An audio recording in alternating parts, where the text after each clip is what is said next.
All right, Drink with James, episode 54.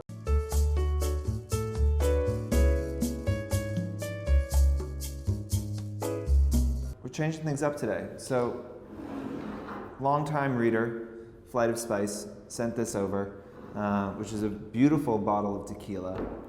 And might I encourage all of you to first follow her. She's doing great things, so Tim will put it up here. But second, feel free to send me alcohol. I am shameless in requesting this. Tim can throw our address up here, or you can email me.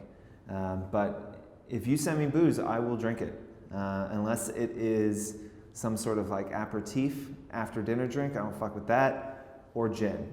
So other than that, we're good. Send it on through. Oh yes.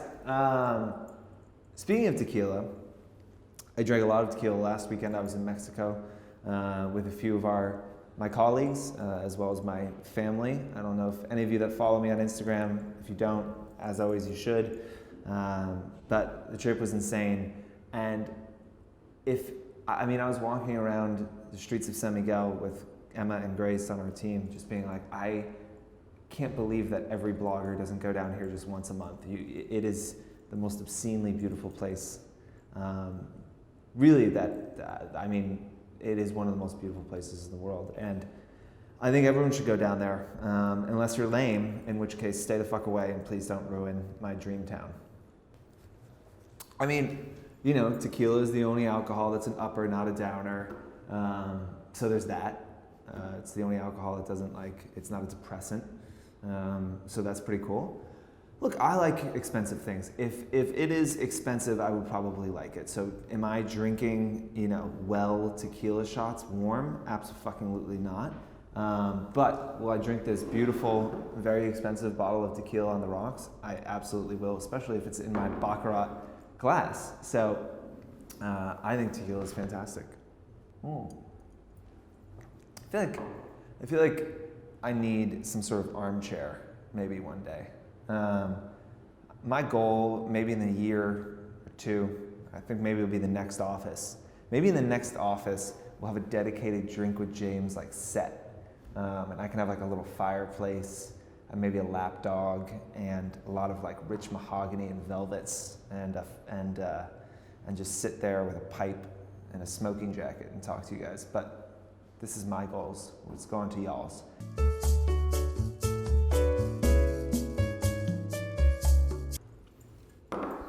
All right, so we talk all the time about coming to New York, right? You need to come to New York, meet some people. What if you're a smaller blogger? How should you do it? Should you do it? What should you do, etc.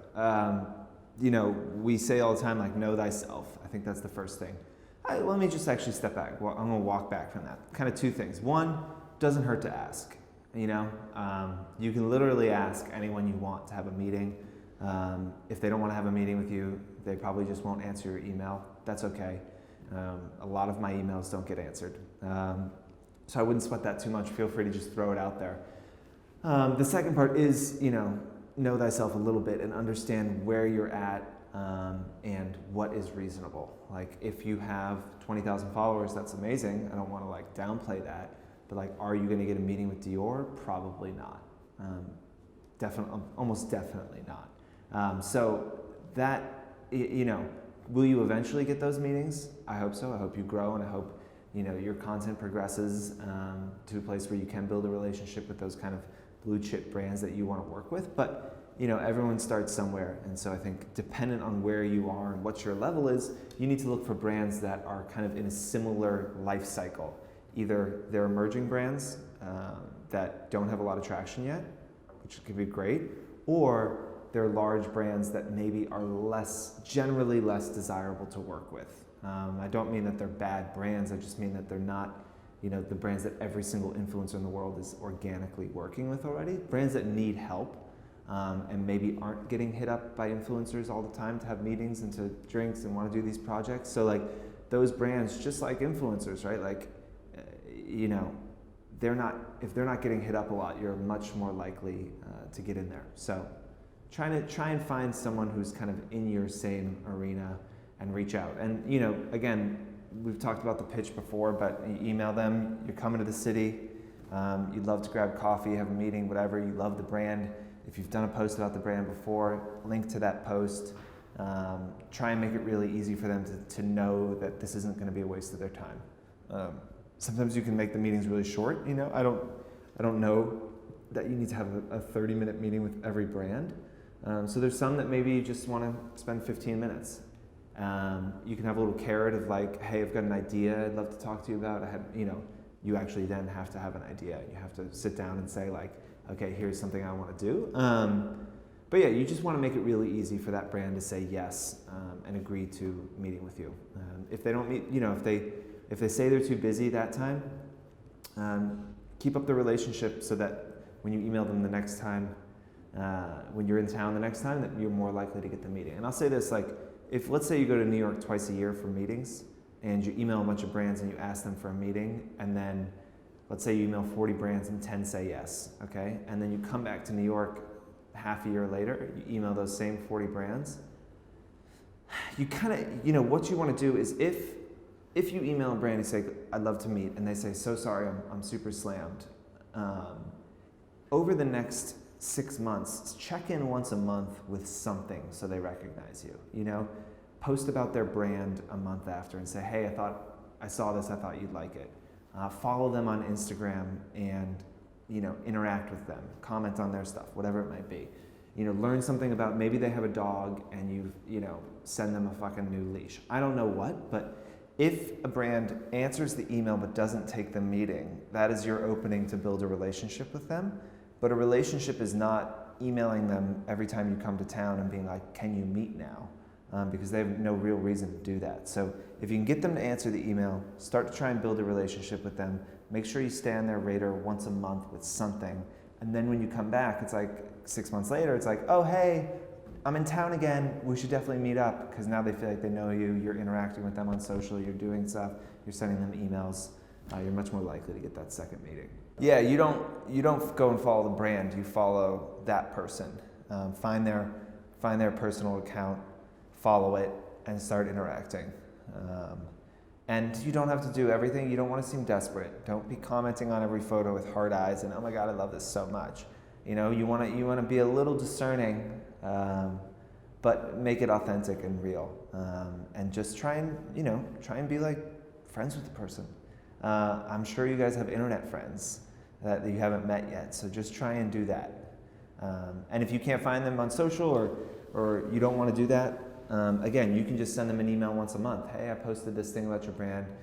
Just want to make sure you didn't miss it. I think I'm coming to town in 3 or 4 months. We should meet up.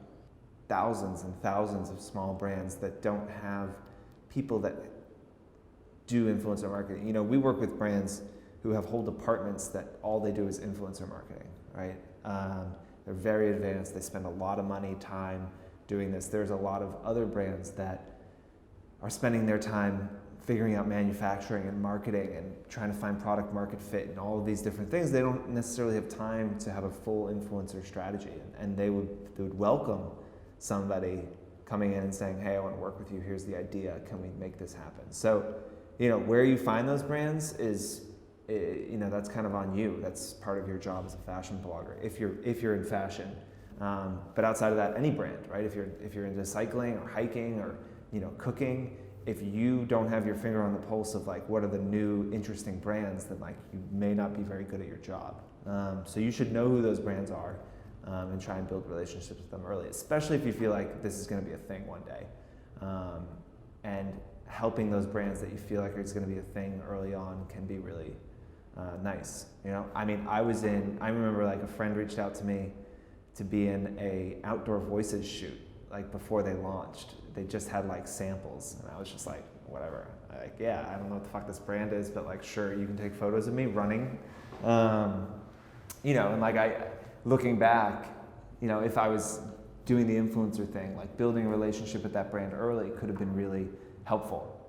So like those opportunities will present themselves, and being generous to those brands that could use your generosity can be really effective. Maybe more effective than like extending that generosity to a huge multinational brand that is just going to be like, oh cool, we got 2 extra posts, but you only have 20,000 followers, so what the fuck do I really care?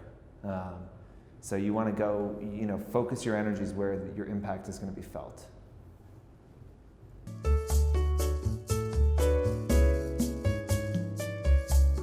Flat lays. What's trending in flat lays? Are we living yet in a post-marble bedspread, not bread spread? I fucking love bread. We living in a post-marble bedspread world yet? Answer: no, we're not. Will we ever shake ourselves from the bondage of marble? I'm not sure. Do I think it's getting a little played out? Yes. So Tim will put up an example here of we did a campaign for Dunkin' Donuts, which if you live in Boston, I'm sure you love, and I love too. What was I saying? Oh, so we did this campaign for Dunkin' Donuts, and we tried to work with like interesting creatives, and one person did this, which is not a flat lay, but kind of built a little set and did something really creative. Tim will throw up another example of some posts from a Dots campaign we did.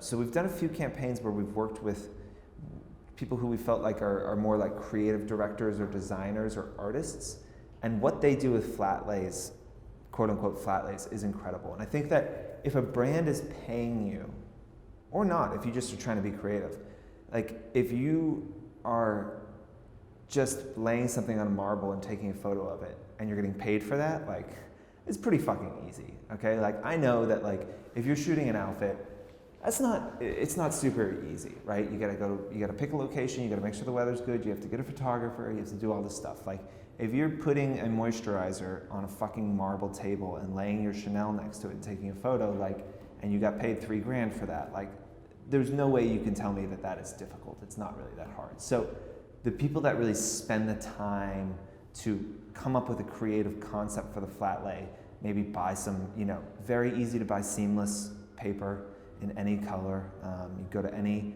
craft store or a photo studio, and or online, and you can order seamless backdrops.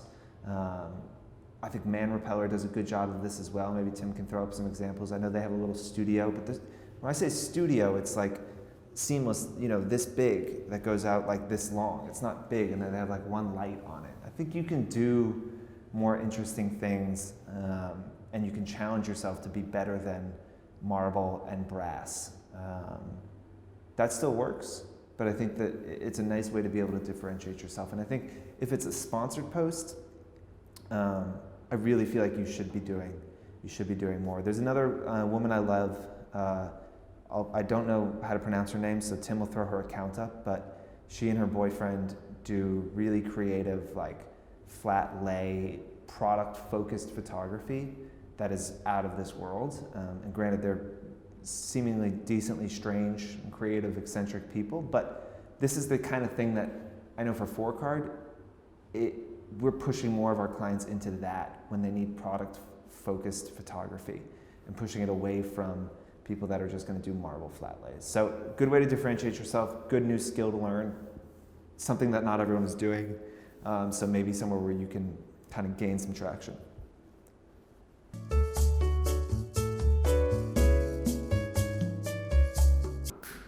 Are people charging for stories? Yes or no? How should I determine my rate? I'm gonna yawn first. It's not about you guys, it's just me. So, are people charging for Instagram stories? I would say depends. I haven't seen much of charging exclusively for stories yet. What I kind of look at Instagram stories is I think a lot of people look at Facebook and Twitter. It's become a part of the round of social.